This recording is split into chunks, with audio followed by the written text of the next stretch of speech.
Please mute yourself. At the beginning, if it's okay and you're comfortable, you can open your camera so we can see each other, and just it's much easier. Later on, if you want to just block your camera, it's okay.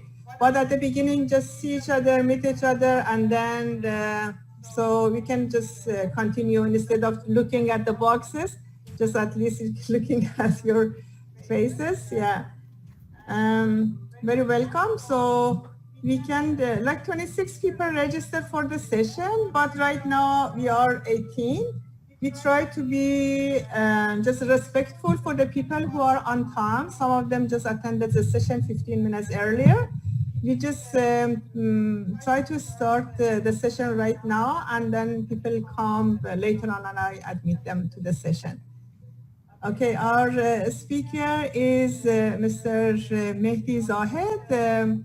He's an architect and he's instructor at Alberta University.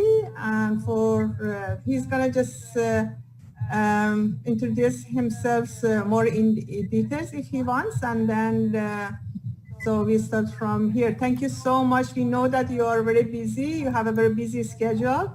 Thank you so much for accepting our invitation and just for the wonderful powerful presentation that you worked on.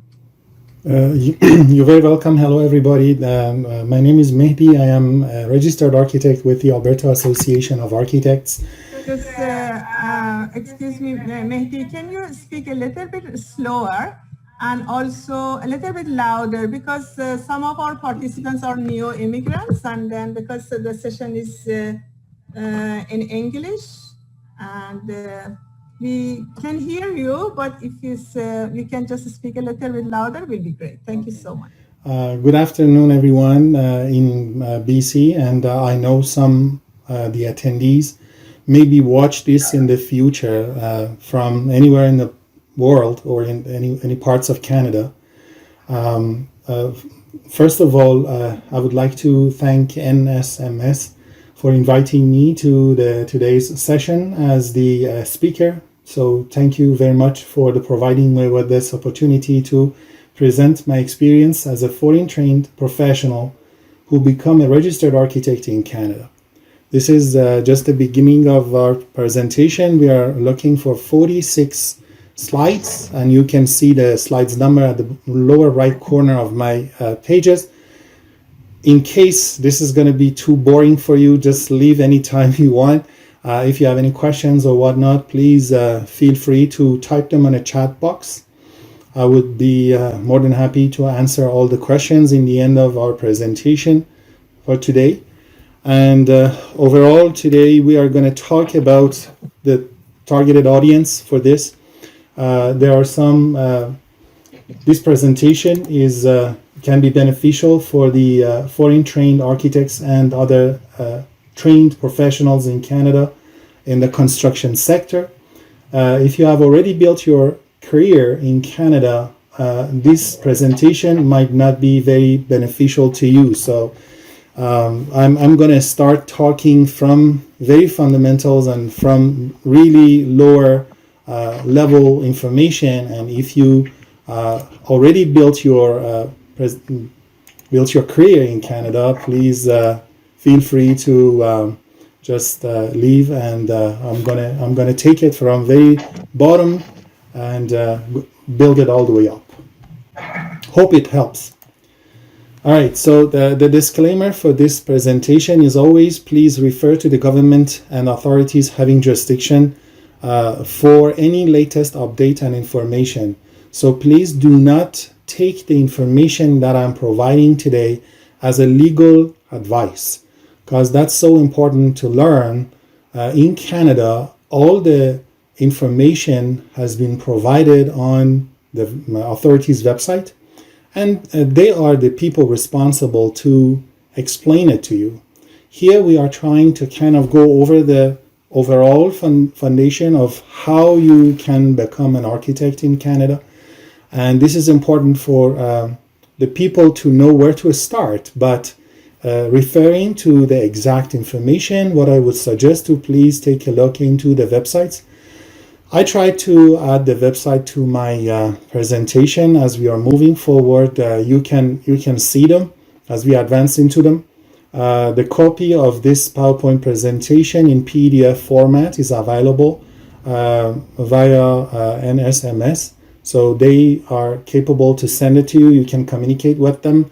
As I think for the privacy's sake, I am not responsible to talk to any of the attendees. Some of the vocabularies may be used in a different regions with the different terminologies.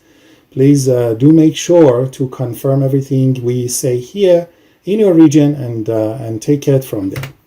Okay, so the high-level objectives for this session today, as we mentioned it on the poster, for the invitation poster, it's what you can do to return to your field of specialization, which is architecture in this case, or related fields in the construction sector. Other employment and available opportunities, we try to touch on them and then see how we can develop our chances to get more jobs in the field by looking somewhere else and finding different opportunities.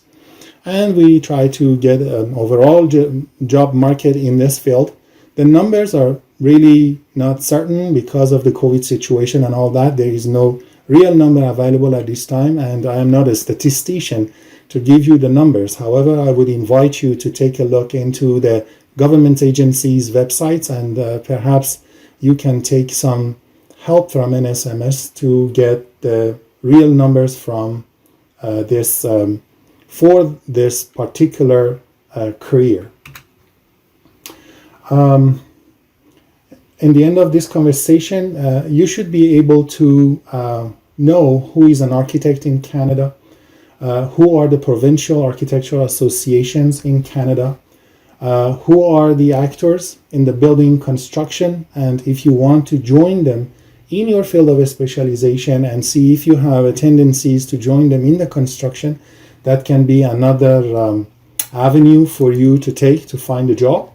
And then what is your career plan to carry on with that? And then we are talking about the strategizing your job search position and see how you can find a job in a related field. First of all, I would like to introduce the Royal Architectural Institute of Canada. They're responsible. The Royal Architectural Institute of Canada is a non-profit national organization that has represented architects and architecture for over 100 years in existence since 1907. The Royal Architectural Institute of Canada is the leading voice for the excellence in the built environment in Canada, demonstrating how design enhances the quality of life while addressing the important issues of society through responsible architecture. The RIIC's mission is to provide excellence in the built environment and to advocate for the responsible architecture. If you go to riic.org, you should be able to get their information. And what I would suggest you to become a member of RIIC. Normally they have a very good gatherings, they have a very good information, they have learning sessions, and you can take courses from them. And because they are working at the nationwide organization, that can be very beneficial for the ones that they are looking in to relocate from BC to anywhere else in Canada. One of the most important documents REIC provided so far is the Canadian Handbook of Practice. I always, in my sessions, recommend the people to get hold of this document, try to read it, understand it, and then chapter by chapter, put it in your mind, because this is how we practice in Canada. If you know the information into this 3-volume of Handbook of Practice, that's going to help you a lot in your future career. And that's very important for all of us to understand what we are binding ourselves into when we become an architect. So knowing that information is an essential part of becoming an architect. And in the future, if you want to write the exams to become a registered architect, the topics in this volumes are coming to the exam, and you need to basically know what exactly they are talking about. Let me move forward with this. The other licensing authorities in Canada, the Canadian Architectural Licensing Authorities, these regulatory bodies are responsible for setting the standards for entry into the profession and for issuing the registration or licenses to those who meet the established standards of qualifications and practice. These regulators individually regulate the practice of architecture so that the public interest is protected within their respective province or territory, which is really important. And what I would suggest, the website for them has been indicated at the lower right corner of this slide, and you should be able to get hold of them and then see what they are talking about and who they are. However, we are going to briefly talk about what they do and who they are in this presentation. Who I am, my name is Mehdi. My story started when I came to Canada back in 2002. I landed in Toronto. When I came, I had my master's degree from one of the high-rank universities in the region. I had about 12 years of the related work experience, yet I didn't found the job. I didn't know anybody in Canada, and all those classmates from the university, they were working in the different fields of specialization. I didn't know enough technical terminologies about architecture and construction in Canada. I didn't know wood frame construction, and I was not ready for a very cold climate environment. I had no connection and network in the industry. I expected a few architectural graduates, friends from the past, finding them without any internet, having no phone, having no contact from them. That was not as easy as today, that we have lots of networking tools like social media, Instagram, WhatsApp, and so on and so forth. So it was really difficult to find the people. And I didn't want to waiting for success, so I had to basically finding my way and then knocking every doors and then walking through everywhere I could in order to find a proper doors to be open for me to find a job. It took about 2 years for me to get into the field of architecture and earn my architectural license in 2012. So it took me about 10 years from the point that I arrived to Canada to knocking my head to every single door and then finding the solution to where should I start and then find my way into this profession. I didn't give up.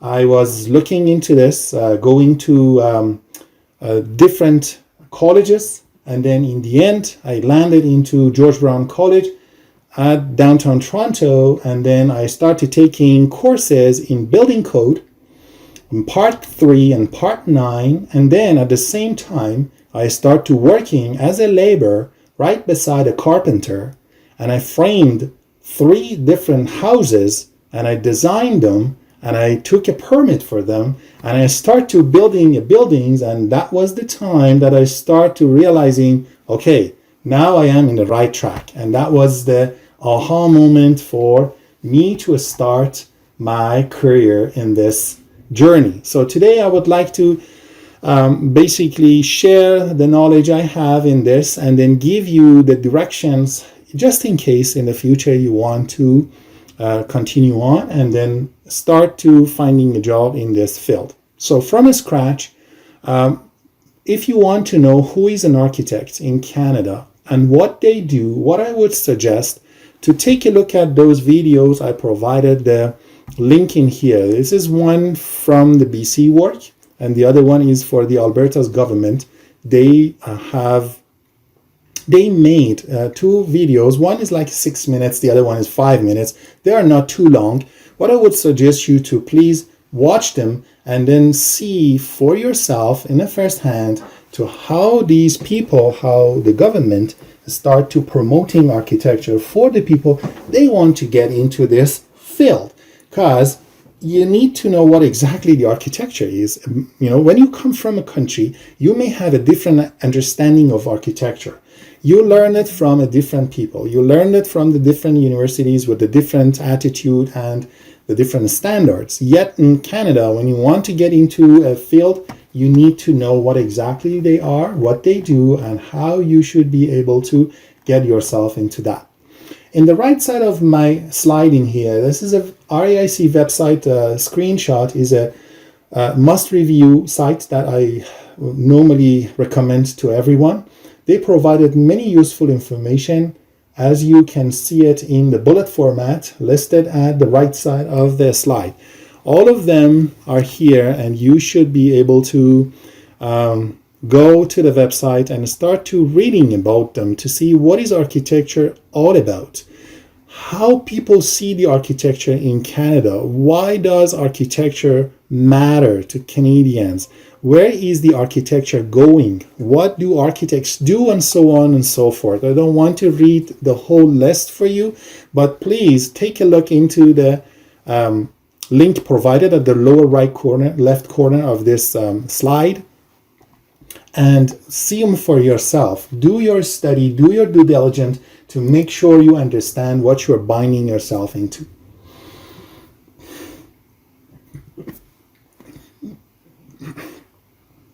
Excuse me. So architectural education in Canada is different. There is a two-way of getting into the field of architecture. A professional degree in architecture is a must to get into the licensing in architecture in Canada. There are only 11 universities accredited program available in Canada, which is not too many. Maybe one per province, I should say that. And then after you get your degree, that doesn't take you to license directly. You have to have more into that. But first step is having a degree. But I'm assuming you're coming from a country which you already finished a professional degree in architecture. Therefore, you need to communicate with the authorities for the certification of your documents, which we will get to it in the coming slides.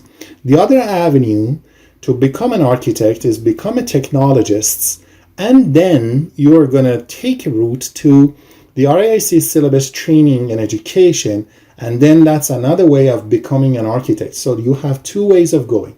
Either just having a technologist 2-year program in a college and then taking the syllabus through RAIC, or finishing a degree in Canada or somewhere else that has been certified and then apply to become an intern architect and the rest of that, which we will go over that in a few seconds.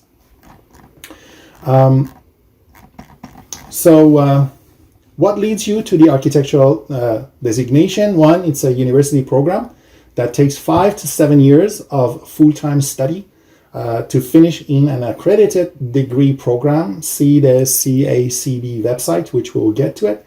The second one, as I mentioned, it's a RAIC syllabus, takes longer. However, the candidates have the workforce, they are having the job, they're working for an architect, they have a mentor, and they're collecting the hours of experience. At the same time, they're going to continue their education and taking some courses on the side through the RAIC syllabus.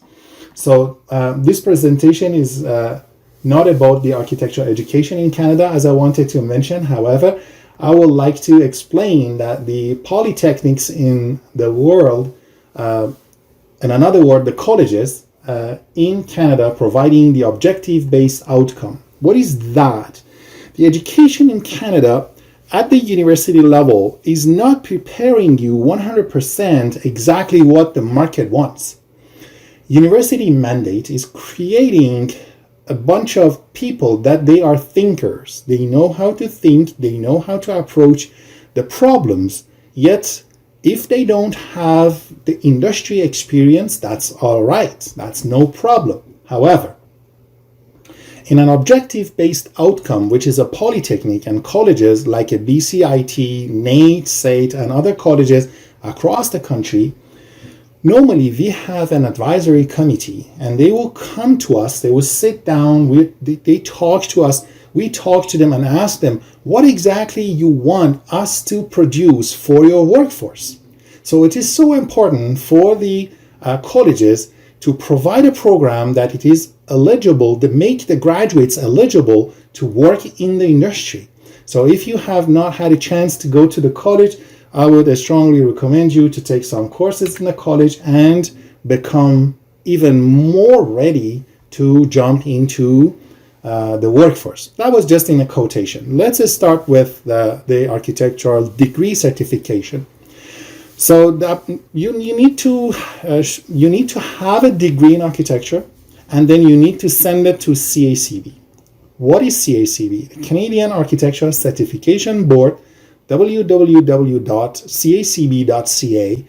is the body who is responsible to certify your schoolwork. They are looking after all the credentials, the courses you passed, how many hours you spent it in a theory, how many hours you spent it in a laboratories, how many design courses you passed, what was the courses in the fundamentals of design and materials and static and physics and the building science, so on and so forth. And they are going to evaluate your degree based on the course description, course outline, and objectives for the course. They would inform you by certifying your degree, either you're accredited or they're going to give you some additional education. Therefore, you have to take some courses based on their letter of request. I remember many years ago when I communicated with the CACB, they asked me to take a professional practice course, and I decided to go to the University of Waterloo. And that was a really great experience for me to learn about the Canadian way of doing architecture. So if they provide you with some courses, you've got to take those courses and then provide them with the results of the pass to that course. And they are going to say, okay, now your education is something equal to what we need in Canada to collaborate with the workforce in here.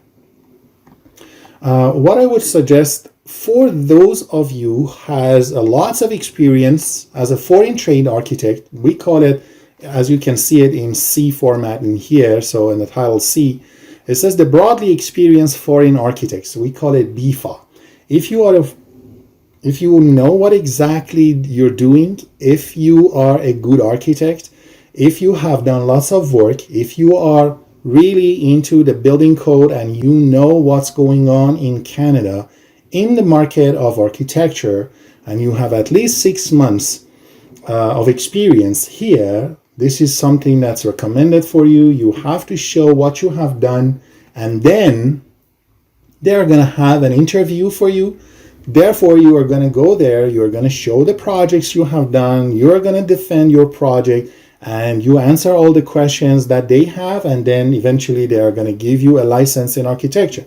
This is a way I have never seen a foreign trained architect, specifically from Iran, to be successful in that. If anybody took that route and you become a successful, please let me know, because it can be a very beneficial to our community, and that can be a helpful way for the ones that they are coming to Canada with lots of experience. They know the language, they know the jargons in the construction, they are familiar with the building codes, therefore they can shortcut their license to get that and then become a licensed architect in Canada and start their practice.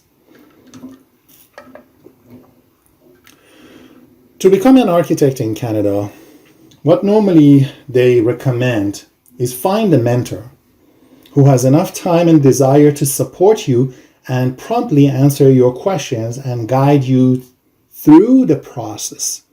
We tried to build this, especially after the COVID came, and trying to address the questions for the people that they are coming to Canada, and if they are kind of lost in any part of this travel path, to address their questions. So hopefully by doing more of online programs like this, we can broaden the scope of that mentorship and answering the questions to address those questions to the foreign trained professionals so they can shortcut their work and not wandering around and wasting time in finding the answers. That's so important.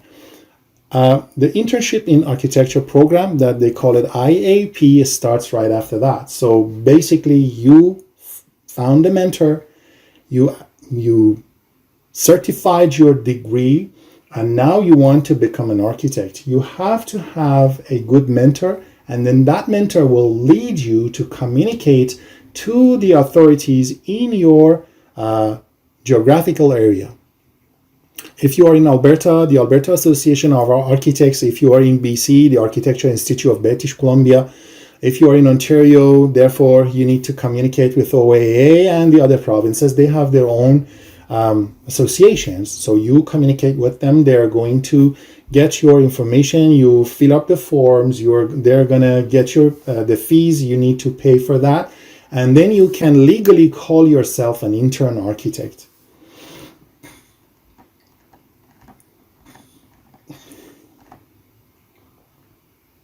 After you become an intern architect, there are some forms you need to download from the websites of the Architectural Association. And those forms are preset forms to log your hours. You need to log your hours and collect at least 3,720 hours in 17 different areas in the field of architecture in order to finish the internship program. So collecting those hours in the different disciplines, it's so important. Talk to your mentor. I don't want to go through the detail of that. I made a quick video about 2 weeks ago and I uploaded on my YouTube channel. If you like to see it, that's on English, so you can see what they are. However, today I'm not going to talk about it. It's for the sake of saving some time to get to the Q&A if there are some questions. After you collected all those hours, after during the internship, after 2,000 hours of work experience, an intern will become eligible to write the registration exam. This exam happens once a year, especially this year because of the COVID situation. They postponed that exam, and that interns are not really happy about it. Some of them, they want to have a baby. They plan to have a baby after the exam, yet the exam didn't happen. So their life is going to be complicated because of the delay for this, but this is a very special circumstances for the ones who want to write the exam. Yet, this is the website for the exact, www.exact.ca. So you can go there and get all the information from their website directly, and then they're going to announce the date and time for the exams. So this is a very important to make a habit of learning and study. So continuously during your internship and even after that in your professional life, use the link provided and check the resources for the exact. This is the references for exact. If you please take advantage of the references and the resources provided, do a study. Do not wait, because eventually you need to pass the exam. And if you start to learning and review, it's going to be easier for you to write that exam. In order to become an architect, some provinces, they have some additional courses. You need to communicate with your mentor, with the local authorities, local association of architects, and then make sure to fulfill all the requirements for that province. In the picture I'm providing here, taken from the Architectural Institute of British Columbia, they have a travel path. This is what they roadmap to registration picture is, and the link to that is provided at the bottom of the page. Again, feel free to go there and start to looking into it. For the start, they ask you to finish the architectural school, or if you already have a degree, you need to send it to CACB as what they are saying. Filling up the forms for the CACB sometimes has become cumbersome for the foreign trains because they need to have the stamp for the true certified of all the documents and course outcome and course objectives for the school and whatnot. But there is lots of networking happening in behind the scene between the architects coming from different countries. If you're from Philippines, you have your own community. If you're from India, you have your own community. Lots of these kind of communities helping each other to make sure that they support each other to provide all those hours of study, course descriptions, and hours of different allocation for each courses has been established and then communicated with CACB. That part is a little bit cumbersome, but it is doable. Do not get discouraged. Second step is to select your mentor, as I mentioned. And then the third step is to apply to become an intern. When you become an intern, you are legally have the permission to put the intern architect title after your name and then saying AIBC if you are in DC. Or you can say intern architect, Alberta Association of Architects if you are in Alberta, or in Ontario they call it OAA. So intern architect OAA. That's a very set stone. You are not allowed to call yourself architect or intern architect before you get the designation from the local authorities, which is very, very crucial, and that has a very serious punishment if you call yourself an architect and you are not. So this is illegal, basically, and you can't call yourself an architect. Then you are going to log your hours, and after 2,000 hours, you need to write the exact exam. In BC, you need to pass 4 PD courses, as you can see that they normally put at 1, 2, 3, 4 in the line 5. From the start in first 6 months of your internship, and then before the year's end, you go through all 4 courses. Write your registration exam after 2 years of, or year and a half of work experience in exact, and then when you pass the oral review, which is a requirement for the BC, then you apply to be an architect in AIBC, and rights of architect AIBC, you have to basically get a stamp to stamp your drawings, and that's applying for the businesses. So the practice, they call it certificate of practice. Then what? So what will happen after you become an architect, a registered architect in Canada? Your name will be in the directory of the local architectural association. So if you go to any local architectural association in the directory and then put the name of any of the members, you can find them in as a good standing members on their website. And you need to apply for a certificate of practice to start working as an independent architect. This is important to know your job and the content of the building code and the Canadian Handbook of Practice. Always provide your services to the best of your quality according to the standard practice and fulfill your due diligence. Other than that, there is a possibility for those who are not working in this with these requirements to lose their license, which is really sad, and they may suspend the license for the people that they don't perform the work that they should perform. Now we learned how to become an architect. After this point, you need to learn about the actors in the building construction, because job of an architect is not just only to design the building and put them in a drawing and then that's it. No, an architect is a person who is responsible from the start to the end of the construction, and the letter of the occupancy permit has to come from an architect. It is so important for an architect to go to the job site, making sure everything is correct, and then at the same time working as a prime consultant to make sure all the consultants are doing their work, and the coordination of all those, it's in the architect's responsibility. So, in order to understand the construction in Canada, let's go over these 5 categories. Who is client, who is prime consultants, who is sub-consultants, who is prime contractor, and who is the subcontractor. Okay, so the client is either private or public sector. There are individuals or corporations in the private side, and the public sector might be the government or the national or provincial or the municipal in 3 different levels that they normally work in each province.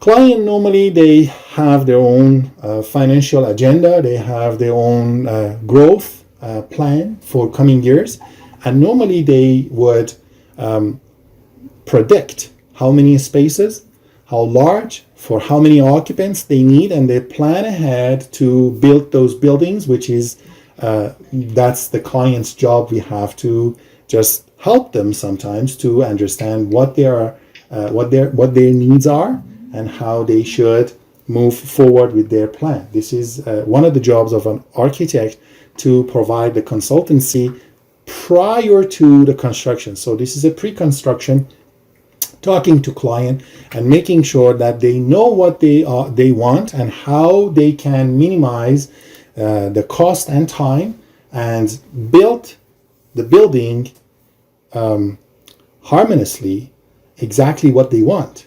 Other than that, this is going to be either too small or too big. So during the planning process, one of the consultancy that architects provides to the client is to prepare them for the job and then give them enough information. Normally during those hours, they charge the client hourly or helping to plan ahead before the construction, because it's less costly. Architect is a prime consultant technically in Canada, especially where the properties are expensive, like British Columbia, around the Vancouver area, and in Ontario, around the Toronto area. So when the property is so expensive, the role of architect has become even more important, and you have a bigger shoes to fill. Therefore, you got to be more prepared. So an architect is a leader for the project, is a technical and financial advisor to the client. They're artists, so they need to build the building look beautiful. At the same time, they are mentors and they are business people. So they have to have all these properties to become a successful architect. So you heard this story so far. It's so difficult to become an architect in the first place, and then if you want to become a successful architect, that's a different story. So you got to have all these properties to become a good architect and become a successful person in the business. Sub-consultants are the people working under the supervision and umbrella of an architect, like a structural engineers, mechanical engineers, electrical engineers, and so on. It depends on the project. So many consultants were taught to an architect. An architect and the people working in their office, they have to have a capability to coordinate between all those sub-consultants, which is a big job. When we announced this this presentation through the social media, I started receiving lots of questions, even from outside Canada, for the people they have a plan to come to Canada, and they were asking me. I would like to kind of address that question, because I promised them I'm going to address that if they see this presentation in the future. They said, I want to know the status of building information modeling in Canadian construction. This is exactly where the building information modeling, or BIM, is coming to play. So an architect creates the first BIM model, and then they're going to share it with the structural, mechanical, electrical. They're going to put their work on top of the architect's model.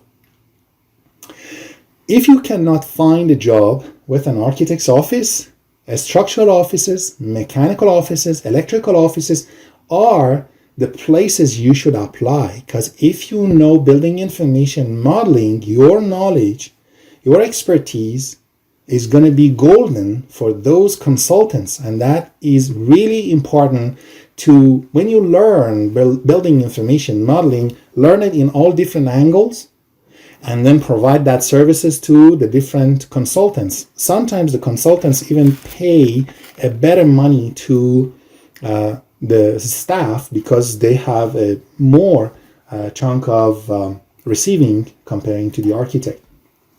That was just in the quotation. Let's move on. Who is the prime contractor? The prime contractor, called general contractor or GCs.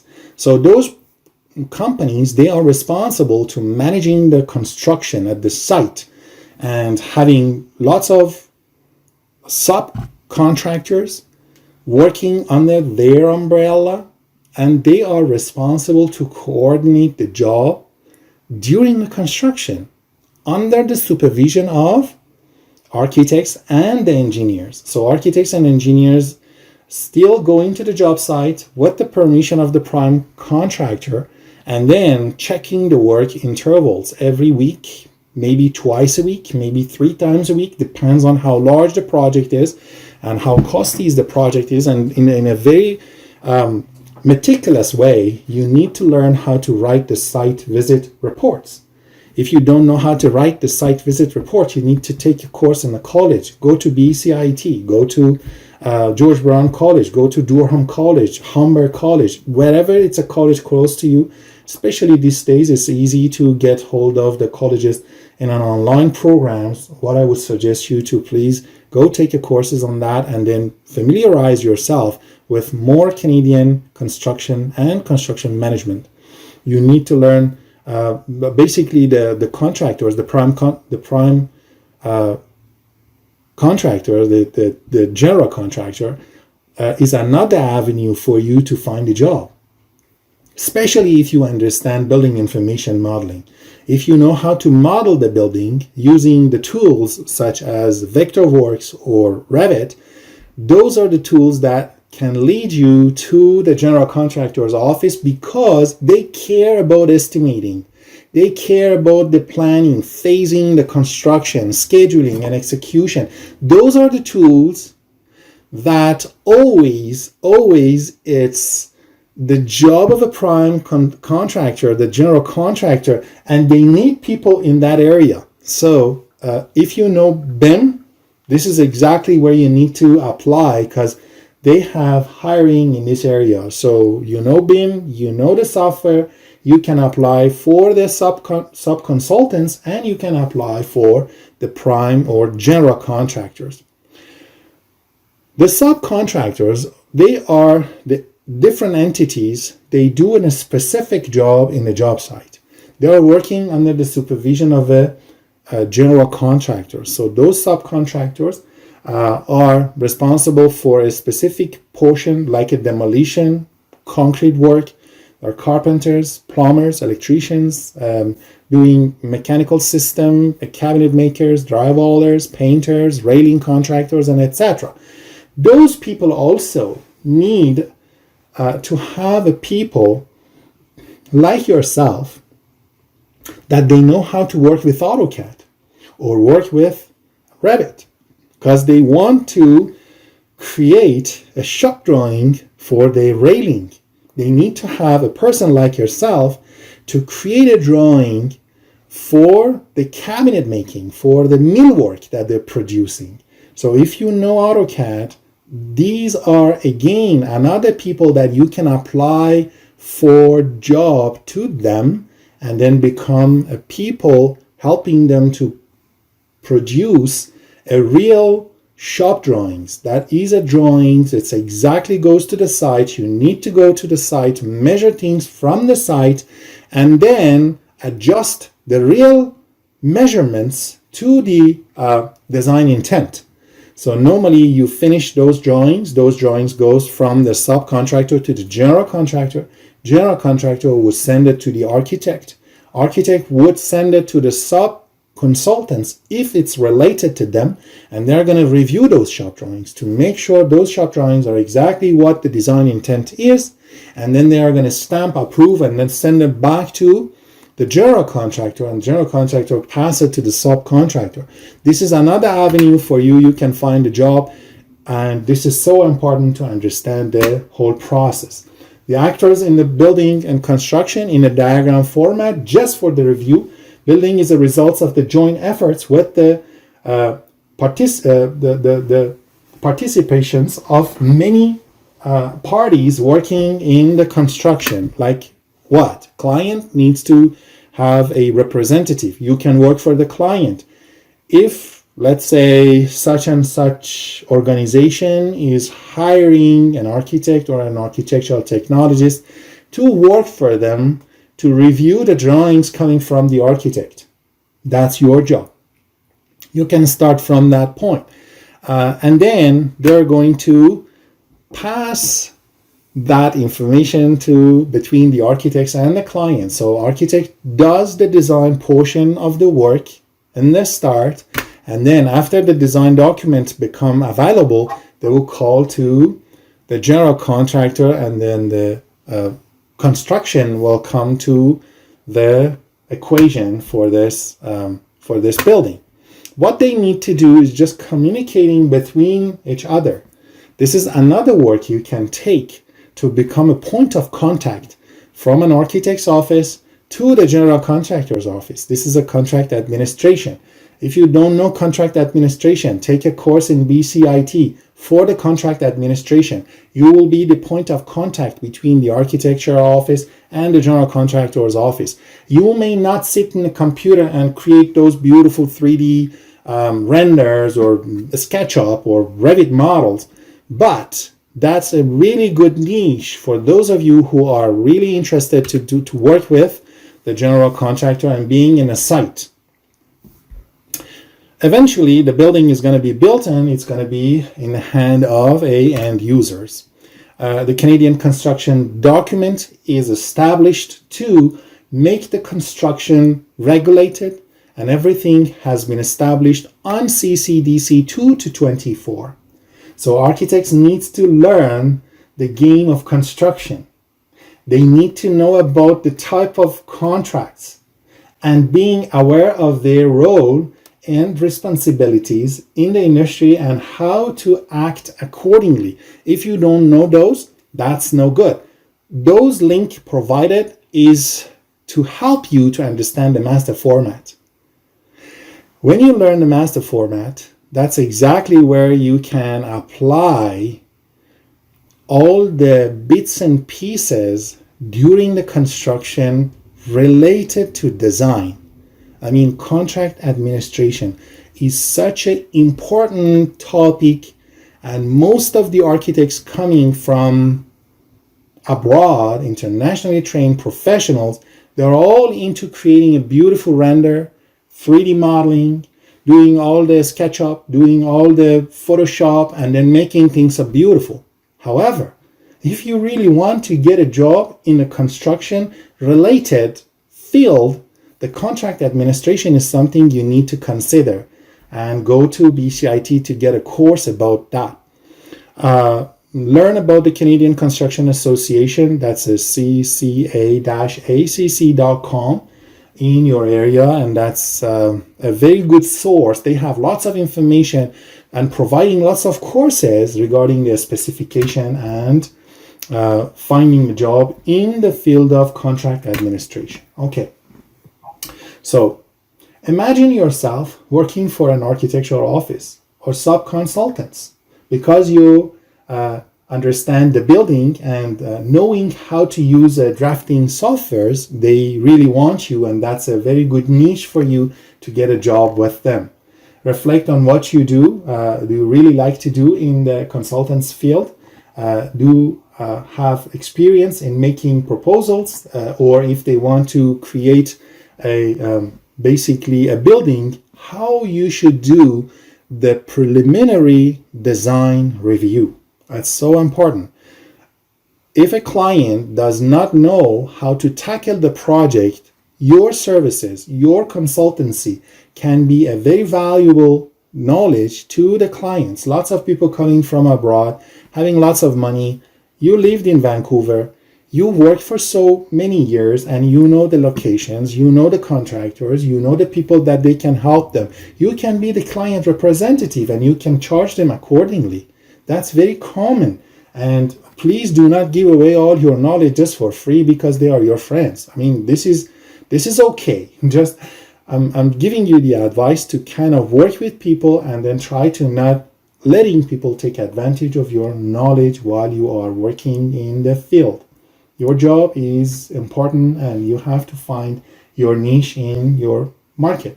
So the client comes to play, and then they need to contact an architect. You know the architect, you can communicate with the architect, you know how to, you know the language, you know how to go to the city and take care of the paperwork that they need to do with the city. That's going to be one job. Be a client representative. Now you, let's say, hired by an architect. Okay, so architect has lots of sub-consultants like a structural, mechanical, electrical, interior designers, and others. Those people, they need to have a coordination.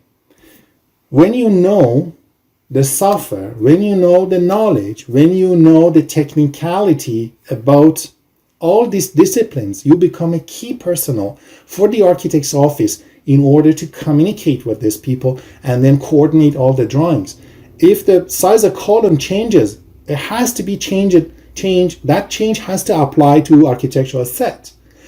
If there is a beam somewhere and then mechanical put the shaft into that beam, you need to raise the flag and then make sure all those mechanical shafts are passing through a proper structure, and you put enough reinforcing around the cutout for the mechanical shafts.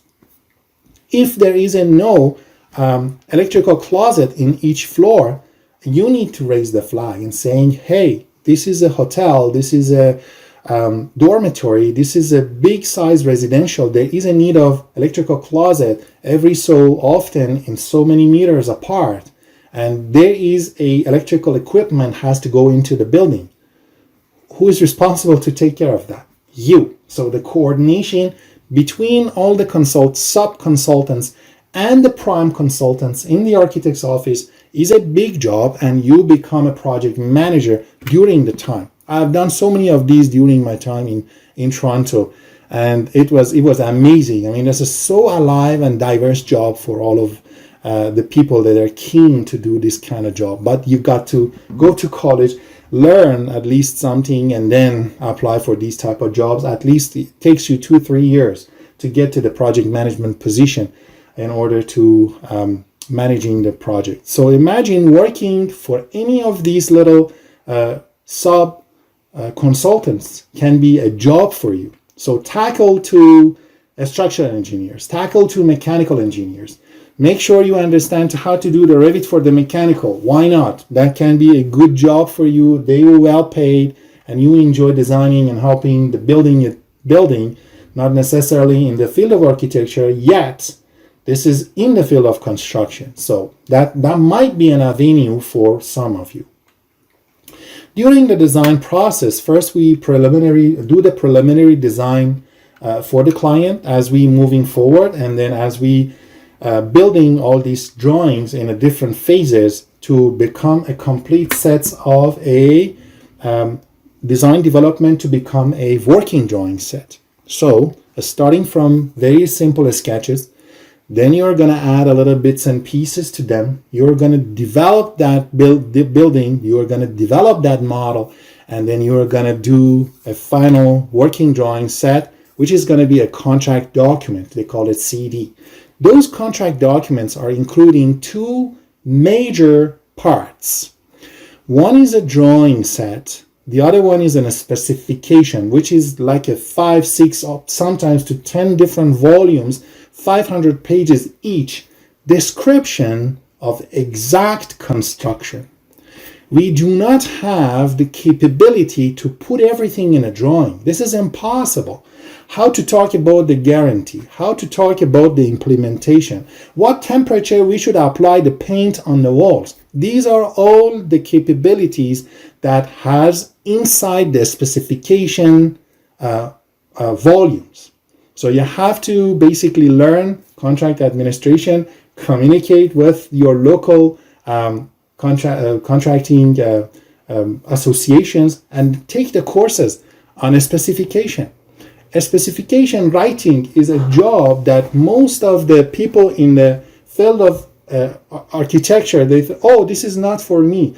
I came here to become Daniel Lebeskin. Sometimes may not happen. I don't want to disappoint you. But if you want to find a job to become a Daniel Lebeskin in your scale, you have to know the basics. You need to understand how the construction goes together. And then what is the rule of drawings? What is the rule of specifications? What is the rule of building information modeling? How to communicate your knowledge with the architects, sub-consultants during a process of design to become a contract document. Job is done right now? Obviously not. The results of our job is going to be a very nice set of contract documents if we pursue the CCDC2, which is a typical form of the construction and project delivery. And after that, it goes to the hand of contractors. Have you ever thought of working for the general contractor? Here we are. The client needs to communicate with the contractor. So the general contractor is a person, is a company that has a communication with the demolition guys. How big is the existing building that has to be demolished? How much dirt has to take away from the land to go outside? Who can measure that? Who can model that? Who can take a close estimate for the general contractor? That's you. You are the people went to architectural school. You understand the building. You know how to communicate with.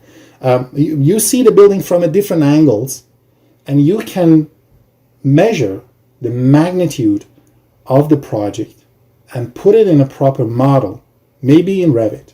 Then you can take the material takeoff from that. Then you can tell the contractor for the next month, if we want to demolish this project, you need how many truck, how many loaded truck has to go out from this specific site, where they need to go, where they need to dump. All of these need a planning. All of these need a scheduling. You've got to schedule all that, and that's so important. And you can be a key personnel to work for the general contractor. They're gonna love you. They're gonna pay you lots of money because this is in demand, and you can find a job with all of these subcontractors, the contractors that I mentioned here, and many more. I mean, go to the local association of contractors and communicate with them. You may find lots of courses in BCIT to join the general contractor to become a project manager in the site. For the design bid build process that I was explained, this is a CCDC2. Client and architects go come together. They'll create a contract document, and then they're going to put it in a table. A lot of people, I mean, the general contractors, 1, 2, 3, they will come to take those information. These days, it's all online, and we are going to do the tender. During the tender, when the contractors, they take the document and then start to study what you have given to them, they're going to come back with lots of questions, which we, as the architects and designers, might not be putting them on the contract document set. Then they're going to ask, what is this? There is a missing information here. What is that? There is a gap in here. And then somebody has to understand their questions, translate that to the technical documentation, and then provide them with the addendums. So the project will become even more complete when it goes out to the hand of the general contractors, and the general contractors would be able to give you the feedback of any gap in the project, and then you've got to add those information to the contract document and see if their questions is a legit question and that has to be part of the building. Then that's the time this project become a full-fledged project, and then they're going to provide with the different prices, and then the GC1 says this is a $A amount, GC2 says B amount, and GC3 says it's a C amount. And with the help of architect, the client will start to collecting the information for the background of that general contractor, and then they select one as the winner. So now the contract is awarded. This process called tender.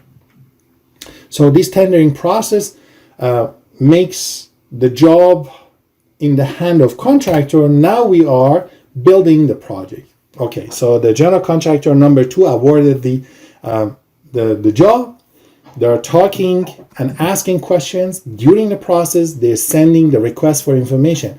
Here, I don't know what to do. The drawings are not clear. There is no door to this space. Where is the lighting for this space? What type of door do you need for that space? Is this a fire-rated door? Is this the exterior door? Is this the interior door? All of that questions might come.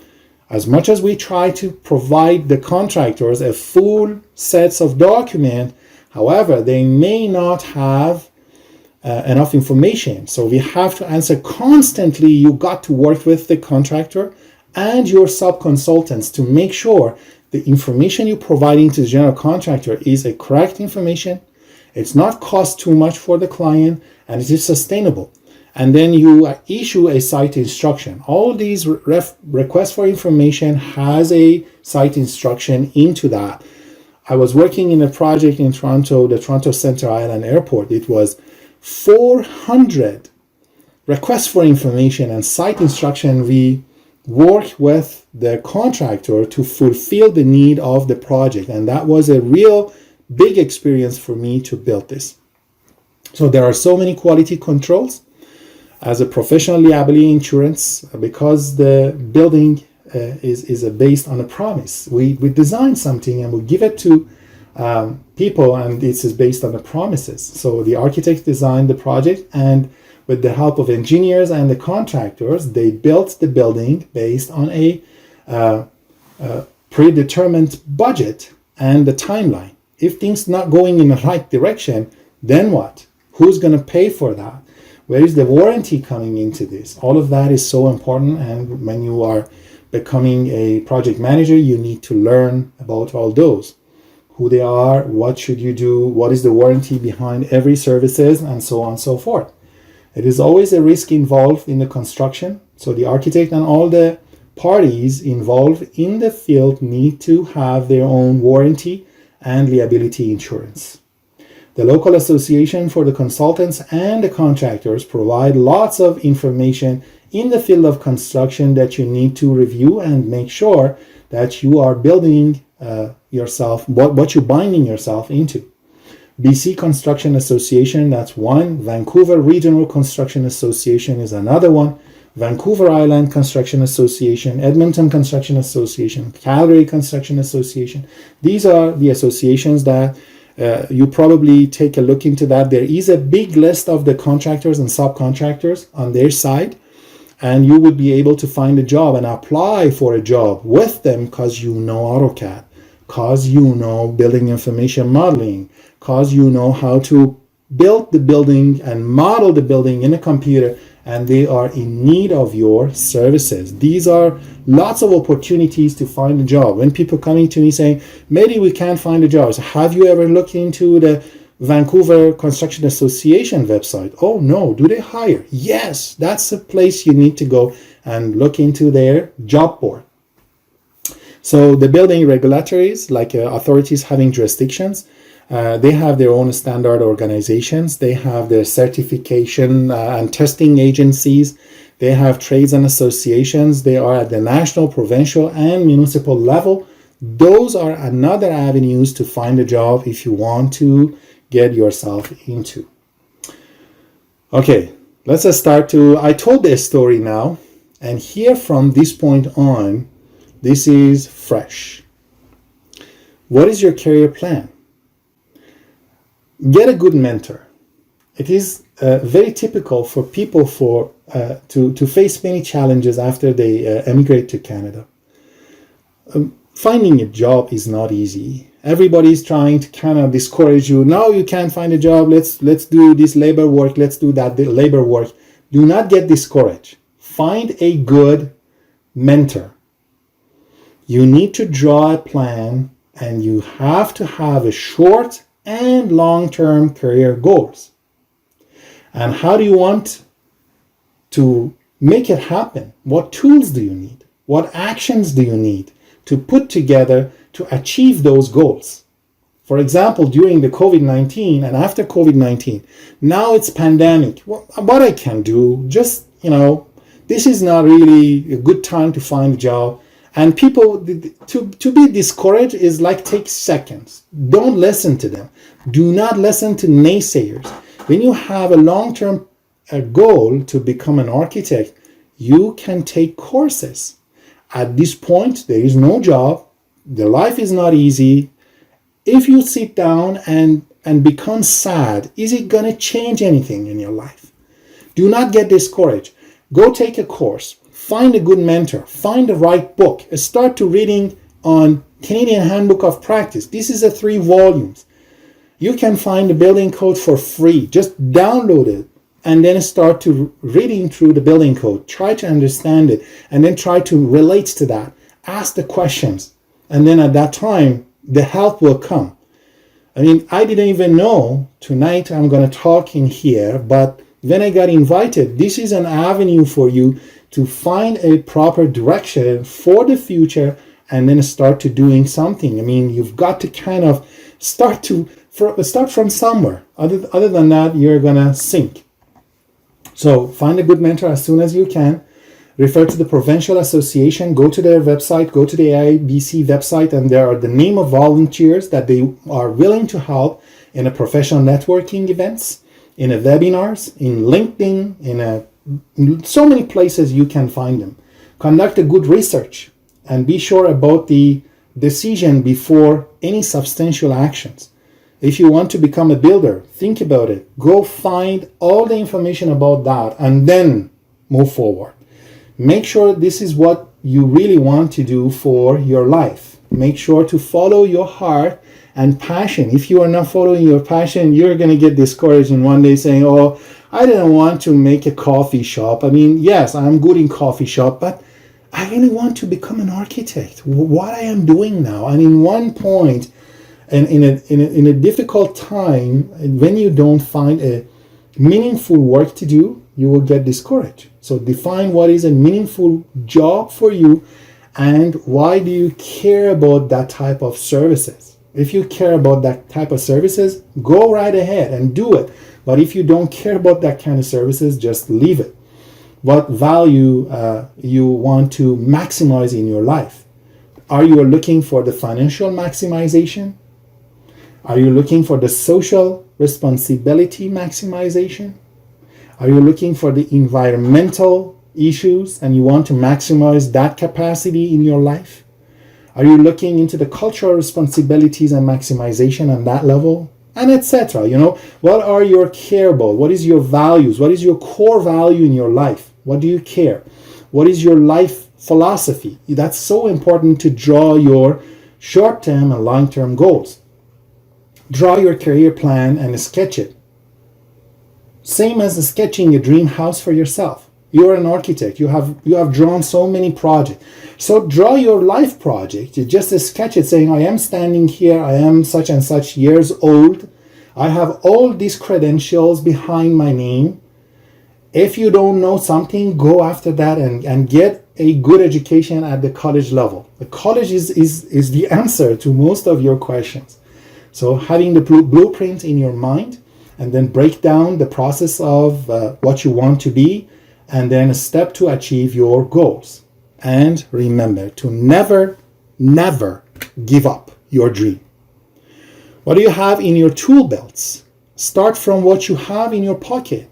You have an amazing background. You've been in a school. You have so many friends. You build lots of networking here and there.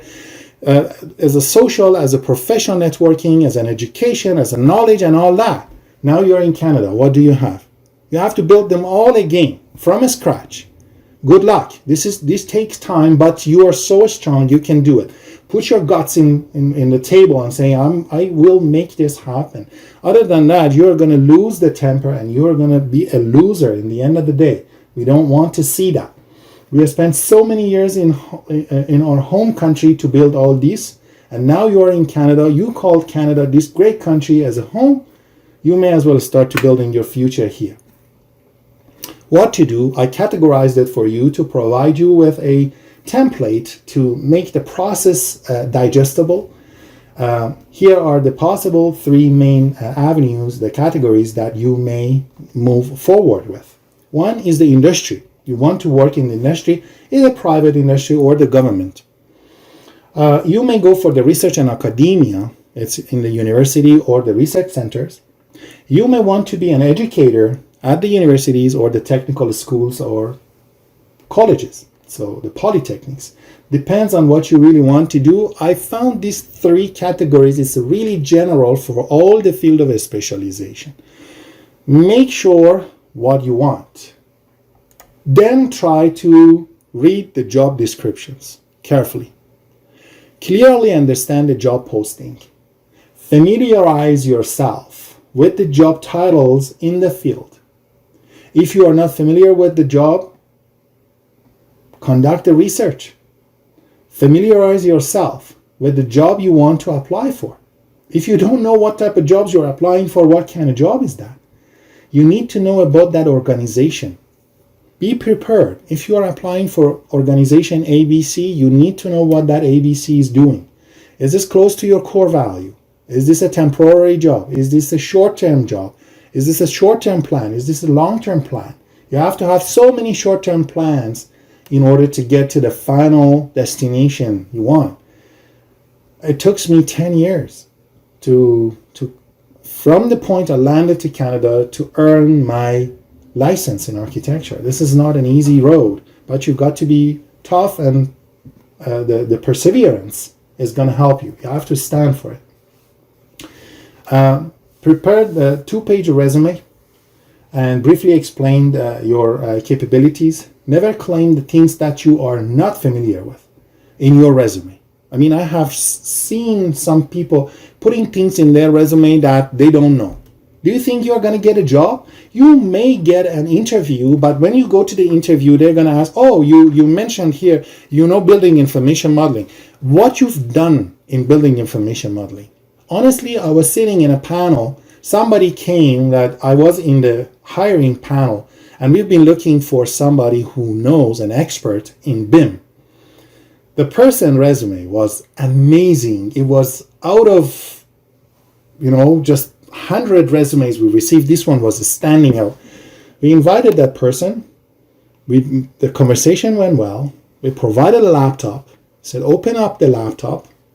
Now you start to giving us the information. What is the component for the roof in that BIM model? Oh, I'm sorry, I haven't touched the computer for so long. And then we understood that is a false claim in the resume. This is not good as a professionals to put something in your resume that you don't know. Please do not do that. Technically, a good resume brings you an interview. If you are leading to an interview with that resume, that means your resume is good. If you are not receiving any interview, get help from your mentors or the settlement people like NSMS. They have a resume writing sessions. Go to their resume writing sessions and then make sure that you follow their instructions, because that's so valuable, right? Another thing I was going to mention here was the architectural technologist. In BC, you can become an architectural technologist in AIBC, and that's easier comparing to become an architect. So if you are in the process of being an architect, that's completely understandable, and that's a really, really good avenue. That's your first call, go for it.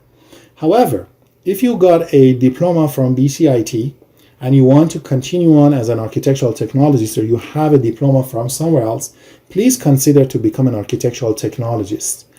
This is a very simple method of going to the education. 2 years of education in college is enough, and then apply for the architectural technologist affiliated status that submit to document.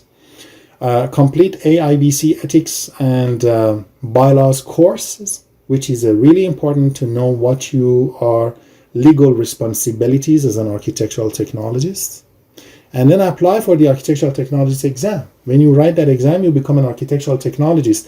This is way much better to not having any designation. Some people are completely gave up. That's no good. At least provide yourself with this information, with this opportunity to go through this. You can do so many works by having the architectural technologist title under your belt, which is a very good job. You may become even a partner in company. I know so many architectural technologists, in the end run, they become a presence for a company. Education, just throw out whatever you had in mind from the past, that, education has to be always a master's degree or a PhD degree or whatnot. This is not true.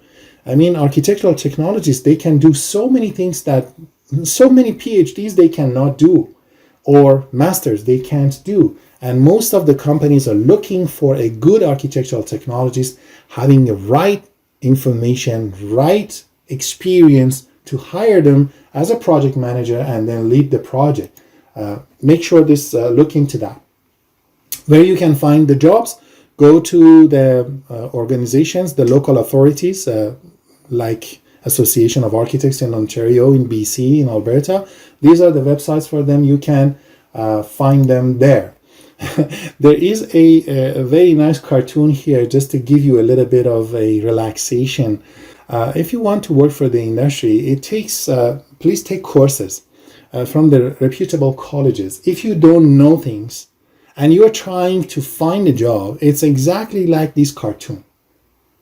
Do not waste your time and learn what you need to learn. Go to college and work at the same time. It is possible with some work-life balance strategies. I've been working during the days and then night courses at George Brown College, learning about the part 3 and part 9. Go to college. I mean, this is a way of learning. You learn from the Polytechnic. They make you ready because they are objective-based outcome. We sit down in our advisory committee asking so many questions from the employers in the market. What do you want? And at NATE, we provide the top-notch education to our students. Most of them, they would get a job right away after their graduation. In a very simple example that I am involved with during past 10 years. Stay clear on what you want. Knowing what you want is the key point to distract the voices to say no. I want to become a college instructor from day one when I came to Canada, even before coming to Canada. And I was so keen to get that. I received so many offers to join this company, that company, project manager, project lead architect, and here and there. No, I want to become a teacher. I really have a passion for this job. This is my core value, to help others. That's helped me to say no to the jobs that I really don't want to. And this is so easy. You got to find your core value and then stay clear on what you want. Otherwise, you're going to waste so much time here or there, and then eventually you are not going to be what you want and then regret your life. When you go to an interview, be honest, saying, give me the opportunity and I show you my qualities. That's a moving sentence. That's an honest sentence. I have lots of friends, employers in the industry coming to me saying, Mehdi, you know what? The people saying things in their resume that they are not, and they come to the interview and asking 2-3 questions, that shows how dishonest they are. You're putting things that in your resume that you're not that person. Do you think you're helping yourself? Even if you get a job, after 2-3 weeks, after a month or two, the probation period for the jobs in Canada is about 90 days, less than 100 days. I don't know the real number, but it's around that area. You may lose a job before the probation period is done because you don't know what you're doing. You need to say, I'm willing to learn, and then do hard work to learn. Make a good resume, be prepared for the interview, and in an interview, if they really like you, you need to show that you are, your collegiality is good. You can be a good partner in the office. You are a key person that you can help the office to improve. Other than that, they're not going to give you the job. That's the bottom line. As I mentioned, stay focused to what you want. Make a quality portfolio. If you apply for a design and design development job, you have to have lots of good renderings in your project, in your portfolio. You need to have lots of colorful renderings. These days, it's everything online. So you may put them online in your LinkedIn. Do not expose it to everybody, just for the people that they want to communicate and give you the interview. If you want to have a job in a working drawing and detailing, you have to have that in your resume. If you cannot show the complete sets of working drawings, therefore, you're not going to get the job because you claim something that you don't have it in your resume, in your portfolio. In your resume, you said I have it, but in your portfolio, when they ask for the detail, you don't know how to make a detail in AutoCAD or in Revit, then that's a losing position. You don't want to do that. In college, normally we teach our students and then working throughout the whole building drawing set for them. So throughout the 2 years that they are in a college, we help them to create at least 2 or 3 complete set of a working drawings, let alone how many design drawings and design development and presentation drawings. When they go out from the college, look like having 2 years of full experience in a college. People coming from the outside Canada, coming to register to the college, before they get to the program, they said, how many credits the college is going to accept from my previous degree? This is not the way to approach the college. When you go to college, you have to say, I do not know anything. I know zero about the industry. I want to learn. I want to establish my knowledge in Canadian market, and please help me to go through the whole program. Even if you are very knowledgeable in history of architecture, just an example. Going to the classes and listening to the teachers that they teach history of architecture in English language, you're going to learn a lot. That's going to help you to understand lots of jargons that we use in the daily job, yet it comes from the history of architecture. So when you want to go to the college, go back to that cartoon I showed you. If there is a lack in your knowledge, you've got to fix it sooner rather than later. If you want to learn about the office management and become a technical manager inside an office, you need to take some HR courses. If you don't know the construction administration, then you have to take some courses on that side and become a contract administrator to help the consultants and helping to managing the projects and etc. Okay. Another avenue for the people coming, especially with the master's and PhD degrees, they want to take an avenue to go to the research. Do you have a research-based master's? Do you have a PhD degree from a reputable universities? Have you done any prior research? What is your research area? Have you done applied research? Find a university professor in your field and read their words and their works and their papers to make sure you are the best match for their research team, and then you can apply to become their research fellow to their institution or to their research team. Have an in-depth literature review about the topics, show that you have that base knowledge to join that team and put that on your resume. One of the best methods to get into the research is to get an admission for a master's or a PhD program during your study. You will find your network, and that leads you to a research job most of the time. And there is no guarantee on that also, because research is really, really difficult field to get into. The research are really important in the field of architecture is the building science, is about engineering and connection between the engineering and the architecture. There are so many demands on that. and you need to communicate with the universities and talk to the professors on that area. Government has the research organizations. You may talk to the government, and that's another avenue to go. And these are the websites that you can take a look and then help to write your research proposal, and then see if your proposal is getting any funding, so you would be able to work as an independent researcher in the field of architecture, or how you want to solve the problem in an applied research. That's really important. If you like to get to the education and being a teacher or educator, first you need to educate yourself. To take a certificate in adult learning and teaching field, you have to understand the syllabus, how to write a syllabus, how to write the learning objectives, and try to get the volunteer teaching position to help the process and gaining some related work experience.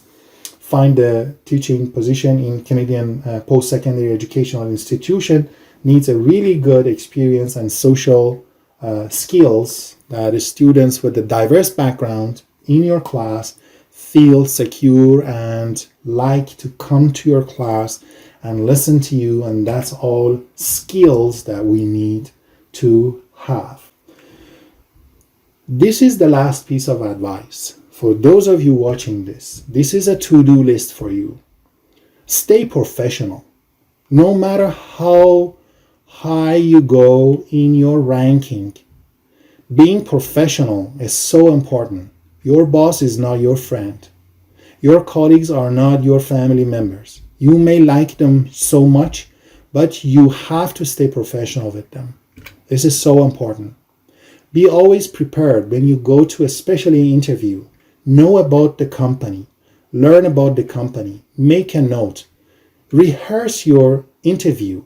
Talk to yourself. Lock yourself in a room and talk to yourself to make sure your communication with the interview panel makes sense.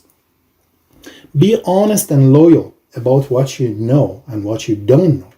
If you are not being honest and loyal, the company doesn't like you.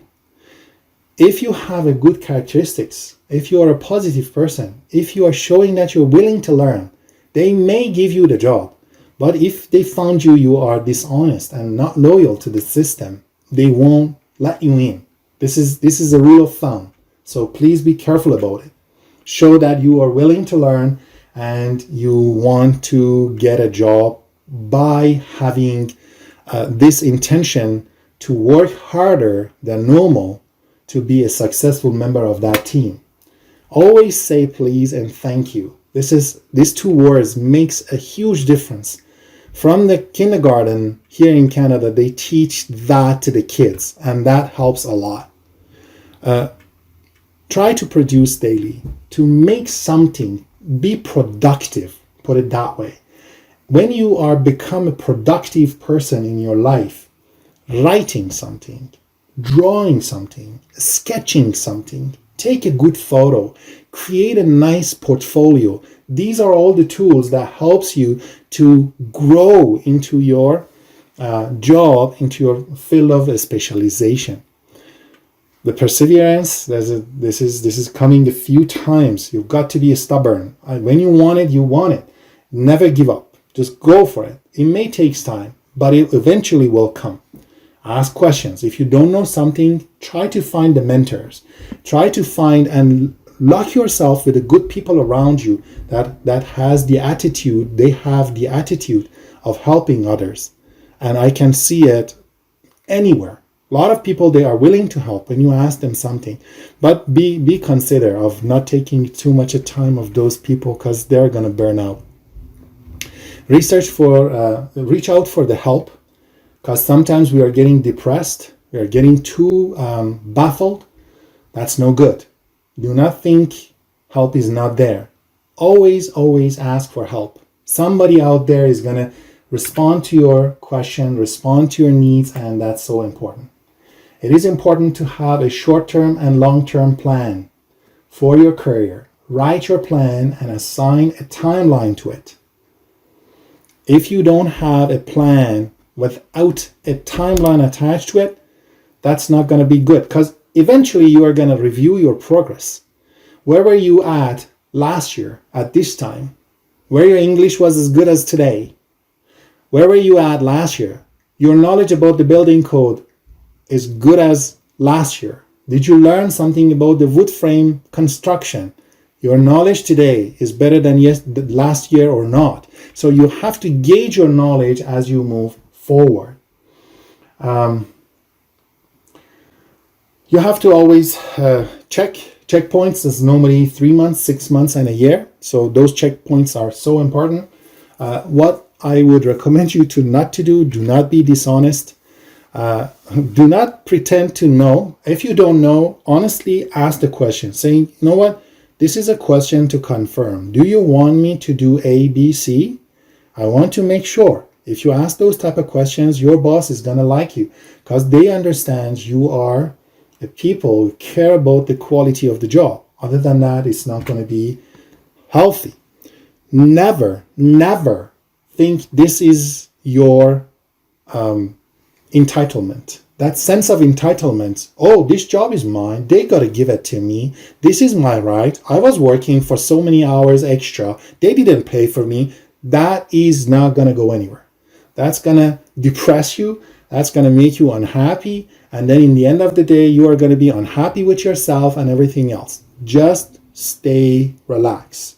There is no sense of entitlement. You are doing your best to be the best version of yourself. There is no competition with anybody except yourself. And then when times to come for you to grow, to find a better job, to get a higher paid job, the job will find you. People call you and ask you, hey, listen, this is a job available in our office. We really like your style. We saw your design in such and such project. We heard about lots of good things about you. Why don't you come to join to our program or our office or our company? That comes from a good work and then good reputation. Do not regret the past. Whatever past is brought to you, just dump it. Just ditch that. You do not need to carry a load from the past. Just start fresh every day saying, this is a new day. I want to make my life even better. Let's do it. And then promise to yourself to not to think about the past. And never let a friend down. When they contact you, when they ask you for help, at least call them. At least sit down and talk with them on the phone. At least grab a coffee with them and then let them talk with you. Those friends are going to help you down the road, and you are belong to a community that needs to stay alive, and that community will be your asset for the future. Just a quick conclusion before we wrap up. Map out your career path, short term, long term. Write it down. If you don't write it down, that's going to go away. You need to know what you really want to be for the future. Write and sketch your dream goals. Make it doable, make it flexible. If you know what you want for the future, it will come to you. But if you don't know really what you want to do with your life, then you're going to go anywhere. And then you are not going to have a proper destination to land yourself on. So everything comes at your way. You say, oh yeah, I'll do this. Oh yeah, I'll do that. But that's not the way to do it. Design your steps to the success and find the gap and fulfill those gaps. When you design your steps to the success, make them possible. Do not make a big step right in front of you. Small steps every day. Small steps every day. It's like going to the gym and you will become a successful. So thank you again for providing me with this valuable time to present this talk as a foreign trained professional. I have a special thank to North Shore Multicultural Society and NSMS for making this talk possible with the targeted audience in this fine group that we have today. I'm available to answer your questions if there are any. If not, I have received some questions from abroad. They wrote it to me, and here is my contact information. For those of you, if you like to get hold of me in any case, shape, and form. Thank you very much. Thank you so much. Thank you. It was great information, great presentation. Thank you. I'm really powerful person, actually. You're very welcome. That was my pleasure, and I always looking forward to help my community. And when I came to Canada 20 years ago, I was banging my head. I don't want to even think about it because it makes me cry. It was lots of hassles and lots of hoops, ups and downs, and then I was so helpless. And then when I went to George Brown College to get some courses in building code, that was the eye-opening moment for my life. You know, back home, everybody's just talking about, oh, get your second master's, third master's degree, go for PhD, go for higher education as high as you can. But in that level, there is not enough research. They teach you the research in master's program and PhD programs. If you want to get into the workforce, you have to go to college, you have to take mini courses, go for the night courses. During the day, go work for Home Depot, go work for any retail, but related to your job, and that's going to help you a lot, and it's going to save lots of time. And I know for the fact how much talent is in the foreign trained architects across this country that they are dumped into not working in the field of a specialization, and that makes me sad. That's why I'm trying to kind of bring all this knowledge and information to the table and then provide it to the colleagues of mine in the future. You guys are going to be my colleague for sure in the future, and I really, really appreciate the opportunity to talk with you today, and thank you ever so much.